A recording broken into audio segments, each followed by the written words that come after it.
안녕하세요 여러분, 성공합시다. 여러분, 마가복음 너무 재밌지 않나요? 저는 완전 아침마다 너무 신이 나요. 너무 재밌는 거죠. 여러분들도 이 동일한 즐거움이 같이 임했으면 좋겠네요.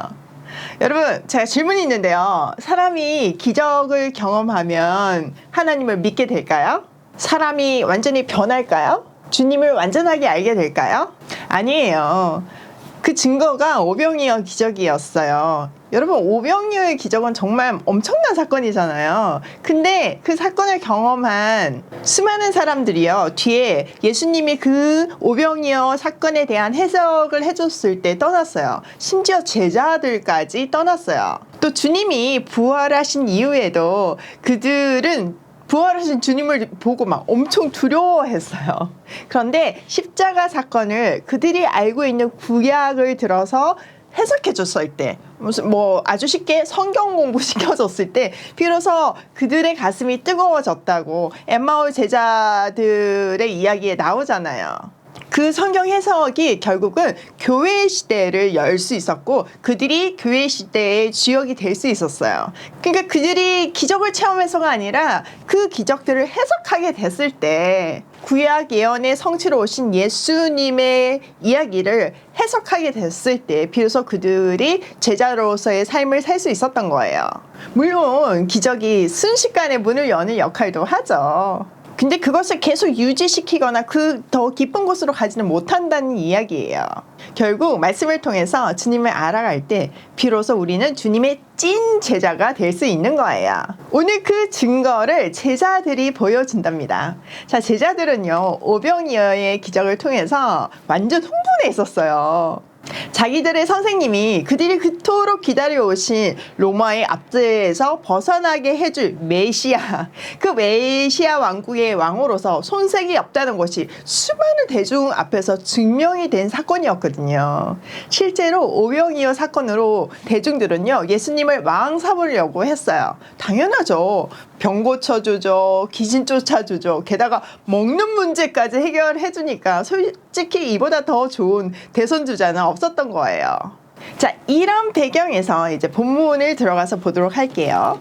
45절, 예수께서 즉시 제자들을 재촉하사 자기가 무리를 보내는 동안에 배를 타고 앞서 건너편 벳세다로 가게 하시고, 자, 제자들과 대중들이 흥분해 있는 게 예수님의 눈에 보이는 건 거죠. 그래서 컴다운을 시키는 거예요.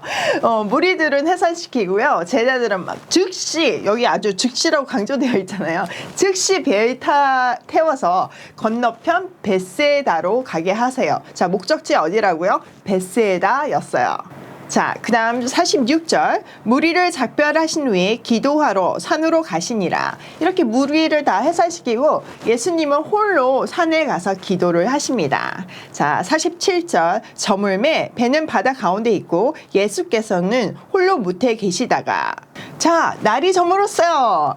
유대인들 생각에는 이것은 시작이라고 얘기했죠. 하루의 시작이 날이 저물 때부터 된다는 거 기억하시죠? 자, 이제 새로운 날이 시작되었어요. 이 말은 또 새로운 사건이 시작되었다는 말이기도 해요. 배는 바다 한가운데 있고 예수님은 홀로 기도하고 계시고, 이렇게 분리된 두 그림 보이시죠? 자, 48절, 바람이 거스름으로 제자들이 힘겹게 노 젓는 것을 보시고 밤 4시경쯤에 바다 위로 걸어서 그들에게 오사 지나가려고 하심에, 자, 제자들이요, 바다 한가운데에 지금 있어요. 있는 이유는요, 맞바람이 너무 불어서 갈 수가 없었기 때문이에요. 그렇지만 그들은 포기하지 않고요, 예수님이 지시한 목적지로 가려고 힘겹게 노를 젓고 순종하고 있었어요. 자, 우리는 이것을 통해서 주님이 명령하신 길을 순종해도 얼마든지 방해가 있다는 것을 알 수 있어요. 자, 밤 4경쯤, 로마식 시간 개선법인데요,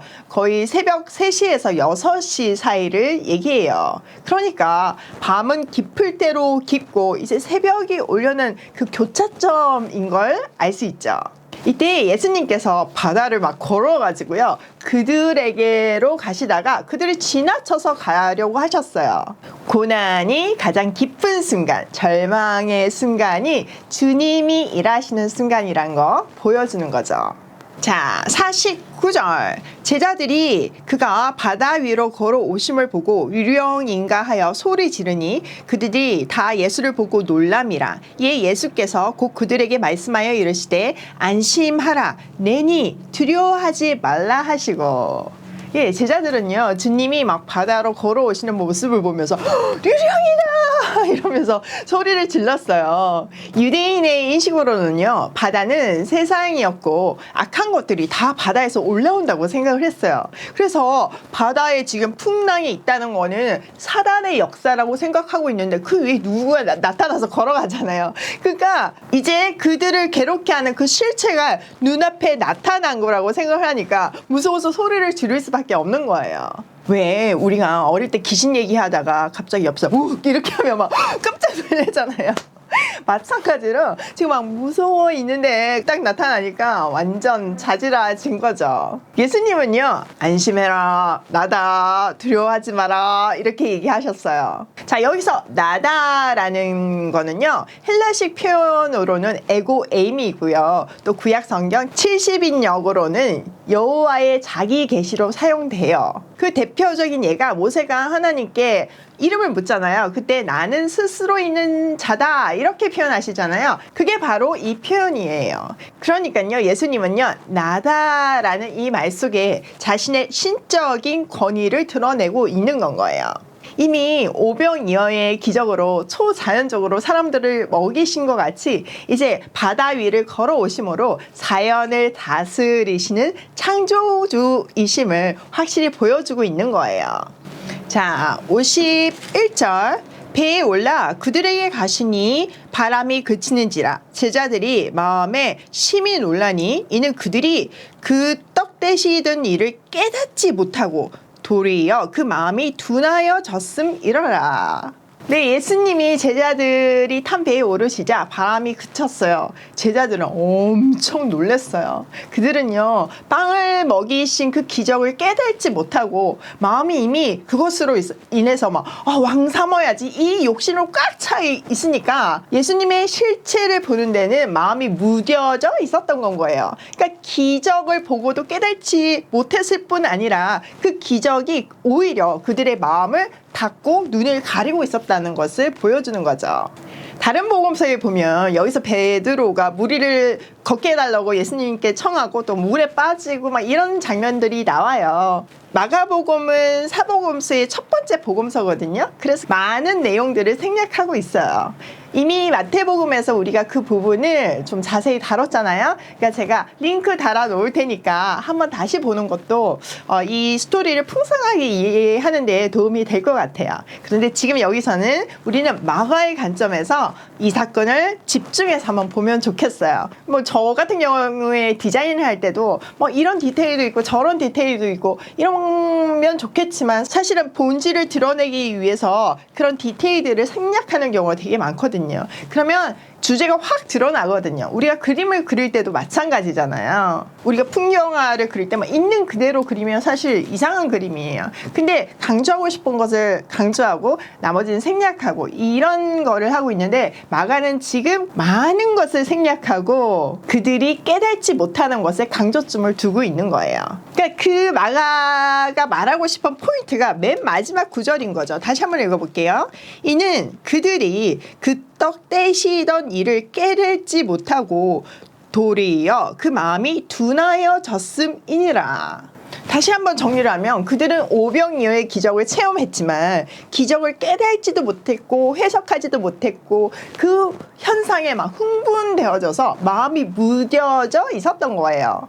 사실 우리는 기적을 살다 보면 체험하기도 하고 또 주의 일을 하지만 풍랑을 만나기도 해요. 근데 그 기적 속에도 그 풍랑 속에도 하나님의 메시지가 있어요. 문제는 우리는 항상 그 눈에 보이는 그 겉면만 보고 그 안에 메시지를 깨닫지 못하는 데 있어요. 이 제자들처럼요.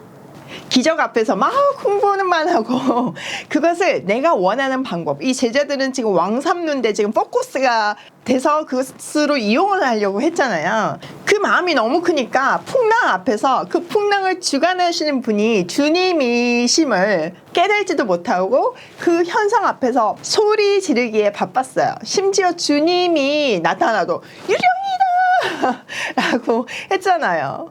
오늘의 첫 번째 구절인 45절에 보면 그들을 즉시로 재촉하사 바다로 떠다 미세요. 왜일까요? 고생 좀 해봐라 이런 메시지일까요? 물에 좀 빠져봐라 이런 메시지일까요? 아니에요. 그 모든 것이 우리가 그리스도의 장성한 분량에 이르기 위해서 통과해야 하는 훈련의 항목이기 때문이에요. 여러분, 풍랑이 그치게 하는 방법도 딱 하나예요. 주님이 배에 타시니까 그쳤어요. 우리 안에 주님을 모실 때, 주님이 우리 안에 온전히 거하실 때 우리 안에 풍랑이 그치는 거예요. 풍랑이 아직 있다, 태풍이 몰아친다, 주님 없어지는 겁니다. 얼른 기도함으로 사모함으로 주님 모셔오는 것이 유일한 답이에요. 자, 이렇게 기적도 풍랑도 우리 신앙이 자라는 도구예요. 그러니 우리는 그 안에서 메시지를 보고 해석해내며 성장해 가야 하는 거예요. 그러면 그 어떤 거친 파도가 우리한테 몰려온다고 해도 또 어떤 풍요와 어떤 기적이 우리 삶에 임한다 해도 요동치 않는 건 거예요. 환난과 축복, 그 모든 것을 통해서 오직 주님만 드러내며 주님께 영광 올려드릴 수 있는 거예요. 제가 좀 기적과 풍랑 이런 거 좀 많이 겪어봤잖아요. 지금 생각해봐도 진짜 너무나 드라마틱한 삶을 하나님께서 허락하셨어요. 제가 워낙 감성이 풍부한 데다가 세밀하게 반응을 했던 것 같아요. 저도 베드로 같은 열정이 있어가지고 주님께 막 바다를 걷게 해주세요 이런 요청도 해봤고 또 물에 빠져도 봤어요. 그 모든 과정을 통해서 저는 저에게 소망이 없는 제가 얼마나 한심한 존재라는 것을 깨달았어요. 주를 위해서 뭐든지 할 수 있다는 고백이 그때도 있었고 지금도 있어요. 그런데요, 완전 느낌이 달라요. 과거에는요, 내 열정이 가득했다면요, 지금은요, 주님의 열정이 저를 달려가게 해요. 저는 그 열정을 달라고, 주님의 열정으로 채워달라고 은혜를 구할 뿐이에요. 아니, 세상 교만하고 잘났던 제가 이렇게 될 줄 어떻게 알았겠어요. 그런데 날마다 십자가에서 죽지 않으면요, 그 재성이 무섭게 부활을 하더라고요. 그래서 간절히 은혜를 구하며 주님 앞에 엎드리는 거예요. 제가 새벽 기도가 생명줄이라고 여러 번 말씀드렸죠. 근데 그걸 생명줄처럼 붙들고 있지 않으면, 하루를 살 은혜를 공급받지 않으면 정말 불가능한 인생이더라고요. 자, 다음은요, 게네사렛 지역 이야기예요. 게네사렛은요, 갈릴리 호수 주변 도시였어요. 원래 목적지인 벳세다하고는 완전 반대 방향에 있어요. 근데 무슨 이유로 방향을 틀어서 벳세다에 도착했는지는 정확하게 몰라요. 학자들의 의견이 너무나 분분해요. 근데 중요한 것은 일단 그곳에 도착했어요. 라이프 성경사전에 보면요, 게네사렛은요, 갈릴리 호수 북서 해안으로부터 내륙으로 6km 그리고 너비로 4km에 걸쳐서 펼쳐진 아주 비옥한 평원이었어요. 그래서 갈릴리 호수를 때로는 게네사렛 호수라고도 불렀어요. 이곳에서는요, 철철이 과일이 정말 너무 많이 열리는 건 거죠. 무화과, 감람나무, 포도 이런 것뿐만 아니라요, 농사도 너무 잘 됐고 해산물도 풍성하고 너무나 살기 좋은 천국 같은 곳이었어요. 그러니까 사람들이 많이 몰려들어서 살 수밖에 없는 건 거죠. 이렇게 풍족하다 보니까 부자도 많았고요. 그 부자가 많다 보니까 만문사상이 지배할 수밖에 없었어요. 그리고 이방의 그 온갖 못된 문화들이 범벅이 돼가지고 타락한 도시였어요. 자, 그곳에서 일어난 일 한번 볼게요. 53절, 건너가 게네사렛 땅에 이르러 대고 배에서 내리니 사람들이 곧 예수신 줄을 알고. 와우! 너무나 신기한 반응이 일어났어요. 유대 땅은요, 예수님을 막 배척했잖아요. 심지어는 뭐 고향 나사렛 사람들은 죽이려고까지 했잖아요. 근데 이 타락한 이방 땅은 주님을 알아보고 막 환영해요. 자, 55절.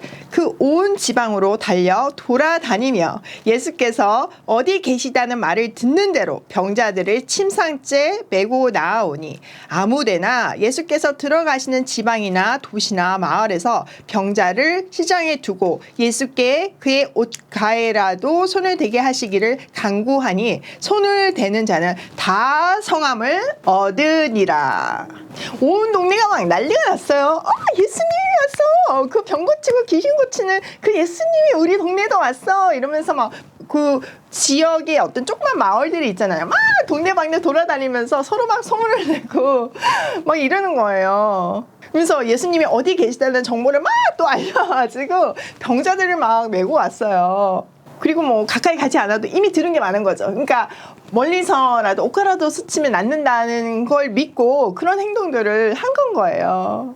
이렇게 마음이 활짝 열려 있으니까 아무데나, 지금 56절에 아무데나 이렇게 적어놨잖아요. 아무데나 들어가도 치유와 회복의 기사가 일어나기 시작했어요. 일어난 정도가 아니라 완전 차고 넘친 건 거죠. 유독 마가는요, 예수님의 행동은 기록하고 있지 않아요. 보통 앞에서 보면 뭐 예수님이 손을 잡았더라, 일으키셨더라, 뭐 이런 어떤 행동이 있고 그 결과 살아났잖아요. 근데 예수님은 하나도 뭐 액션하지 않으시고, 그러니까 액션 하셨겠지만 어쨌든 마가는 그거를 완전 생략하고 있고요. 사람들의 반응만 기록하고 있어요. 그들의 행동에만 막 조명을 비추고 있는 거죠. 너무너무 귀여운 장면이지 않나요? 저도 같이 막 신이 가지고 오늘 아침에 한참을 이 게네사렛에 들어가 멈추어 앉아 있었어요. 그러면서 딱 보니까 유대 사람들하고 더 확연히 비교가 되더라고요. 유대인들은요, 구약을 달달달 외우면서 뭐 유대인들은 일단 회당에서 모세오경을 외우게 하잖아요. 그러니까 달달 외우고 있었어요. 그리고 더 나아가서 그 율법을 잘 지키기 위해서 세칙까지 정해놓고 하나님을 잘 따른다고 스스로 착각 속에서 의로운 척하면서 살고 있었어요. 외형은 하나님의 백성인 것 같았지만 속은 완전 아니었고요. 자기가 하나님의 자리에 앉아서 사람들을 정죄하는 그런 불쌍한 인생들을 살고 있었어요. 결국 그들은요, 참 하나님이신 자기네들이 왕인데 지금 하나님이 나타났잖아요. 그럼 몰아낸 거예요. 그들이 결국 예수님을 십자가에 못 박은 장본인들이잖아요. 너무 무서운 이야기예요. 그 유대인 이야기라고 생각하시면 안 돼요. 여러분, 이거는 우리 이야기예요. 우리가 하나님을 안다고, 우리가 교회를 안다고 교회 다니지 않는 사람들을 핍박하면서 우리가 오히려 하나님을 죽이는 사람일 수 있어요. 오히려 하나님 믿지 않는 사람들이 이 사람들처럼 정말 마음이 활짝 열려서 하나님의 은혜를 듬뿍 받고 살아갈 수 있는 훨씬 좋은 여건의 사람일 수도 있어요. 이 사람들은요, 자기들이 비록 선택받은 하나님의 백성들은 아니지만 타락으로 지쳐 있었어요. 여러분, 도시가 발달한다고 그것이 내 행복이 되는 건 아니잖아요. 도시가 커지면 커질수록 더 허무해지고 더 외로워지고 더 문제점이 발생을 해요. 그들은 그 풍족함에서 가난함을 느꼈고 그 타락에서 지쳐가지고 인생에 대한 허무함과 참 빛에 대한 갈망이 그들 안에 있었어요. 그러니까 그 참빛에 열렬히 반응을 하고 있는 거예요. 예수님은 그들의 마음을 깨뜨려 보셨어요. 근데 제자들 입장에서는 이 장면을 보고 얼마나 놀랐겠어요. 이 사람들이 이렇게 반응할지 어떻게 알았겠어요. 아마 이 장면은 그들의 가슴에 엄청난 메시지가 됐을 거예요. 아, 주님이 하시는 거구나. 자기 생각을 넘어서, 자기 편견을 넘어서 역사를 하시는 이 장면을 보면서 나중에 그들이 정말 사도행전을 써 내려가면서 그들이 교회 시대를 열어가면서 이 장면을 떠올렸을 거예요. 어떤 지역을 개척하기 위해서 두려움이 들 때마다, 저곳에서 과연 하는 이런 의심이 들 때마다 게네사렛을 떠올렸을 거예요. 그리고 믿음으로 배를 댔을 때 분명히 하나님의 놀라운 역사가 임했을 거예요. 여러분, 우리 주위에도요, 게네사렛이 너무나 많아요. 특별히 이제 명절이 다가오고 있잖아요. 가족 중에도 게네사렛이 있으면 기도함으로 손을 내밀어 보세요. 전화하기에 조금 그러면 문자라도 한 통 넣어보세요. 일단 배를 대면 주님이 하신다니까요. 사실 제자들의 입장에서는 목적지로 가지도 못하고 풍랑까지 만나고 엄청 고생을 하다가 계획에도 없는 이곳에 도착한 건 거잖아요. 그런데 그들은 간절히 기다리고 있었어요. 여러분, 우리가 과연 이렇게 생각하는 사람들이 우리 작은 손길을 간절히 기다리고 있을 수 있어요. 내가 배를 댔을 때 열렬히 반응할지 누가 알겠어요. 해보시라니까요. 그들을 살리고 힘을 내게 하는 통로가 되기를 소원해요. 자, 오늘의 포인트. 첫 번째, 내 자신을 알라. 두 번째, 게네사렛에 연락하자. 아시겠죠? 오늘도 내 가슴을 뛰게 하고 뜨겁게 하는 이 말씀을 붙들고 그 말씀을 내 삶에 실행시키며 고고싱해요.